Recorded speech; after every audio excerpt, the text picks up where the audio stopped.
Kalau kalian punya prosesor yang bisa di overclock, kalian pasti ingin punya cooler yang bisa memadai. Karena cooler itu harus bisa mendinginkan prosesor yang akan kalian OC. Pertanyaannya, apakah semua cooler dengan spesifikasi TDP yang tepat bisa mendinginkan prosesor apapun? Apakah cooler yang murah satu ini bisa mendinginkan prosesor Ryzen test bench kita? Tonton video ini untuk tahu jawaban.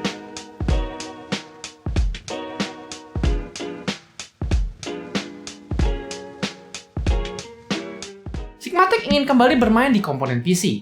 Saya sebelumnya sudah pernah mereview salah satu produk water cooler mereka, yaitu Sigmatek Aurora. Dan kalian bisa cek link videonya di bawah jika kalian ingin nonton reviewnya. Tapi kalau kalian penasaran, ternyata mereka juga bikin air cooler kok. Dan produk yang ada di tangan saya satu ini, namanya adalah Sigmatek Apache Plus. Sebelumnya mereka sudah pernah mengeluarkan air cooler sejenis dengan nama Sigmatek Apache. Sehingga harusnya Apache Plus ini adalah refresh produk dari Sigmatek yang sebelumnya sudah mereka pernah buat. Saya sangat penasaran, karena deskripsi cooler yang satu ini sangat menarik perhatian saya.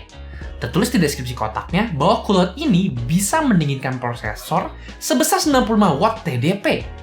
Artinya cooler ini bisa mendinginkan prosesor test bench kita yaitu Ryzen 2600. Oh iya, mau kita lagi bahas apa sih ini maksud dengan TDP?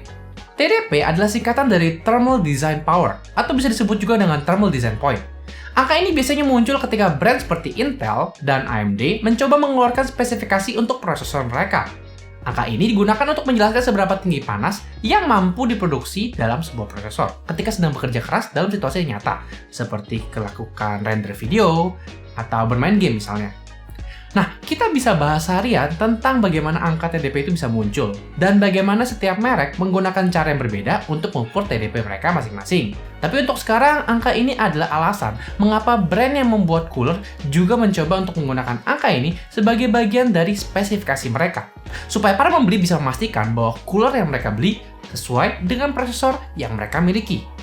Jadi yang saya lakukan adalah langsung mencoba cooler ini dengan set test bench yang biasa saya gunakan. Saya langsung mencoba jika cooler ini mampu mendinginkan 2600 dengan full overclock sebesar 4 GHz. Jadi, saya langsung coba tes dengan menyalakan Cinebench R20. Untuk bisa melewati tes stabilitas suhu, yang biasa saya lakukan adalah menjalankan 10 kali tes, dengan interval di antara tes sekitar 2-3 detik.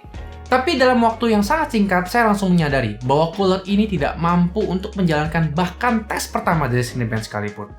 Dalam waktu beberapa detik, test bench akan langsung melakukan shutdown secara mendadak. Jadi saya akan mencoba menurunkan kecepatan CPU ke 3,8 GHz. Tapi hasilnya tetap nihil. Dan akhirnya saya turunkan kembali ke 3,6 GHz.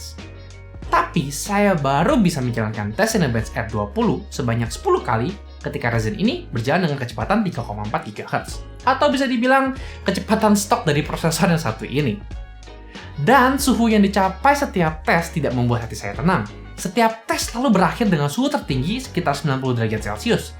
Sangat tinggi untuk sebuah cooler. Dan kejutan tidak berhenti di situ. Suhu prosesor ketika kita tidak melakukan apa-apa berkisar di antara 50-60 derajat. Sebenarnya, saya dari awal tidak terlalu berharap banyak dari cooler yang satu ini. Karena ukuran fisik dari fin aluminium yang mendinginkan prosesor, serta hasil dari tes sebelumnya tidak membuat saya melanjutkan testing cooler ini untuk bermain game. Tentu saja, ketika saya mencoba bermain seperti CSGO ataupun game seperti Dead by Daylight, PC test bench ini bisa berjalan tanpa ada masalah. Bahkan ketika ditemani dengan beberapa tab Chrome dan juga ada voice chat dari Discord. Namun, suhu idle yang cukup tinggi beserta dengan tes Cinebench sudah menyimpulkan akan performa dari cooler satu ini. Saya cukup yakin ada banyak data dari spesifikasi cooler yang patut dipertanyakan, mulai dari CFM, air pressure, dan pastinya klaim akan TDP sebesar 95 watt.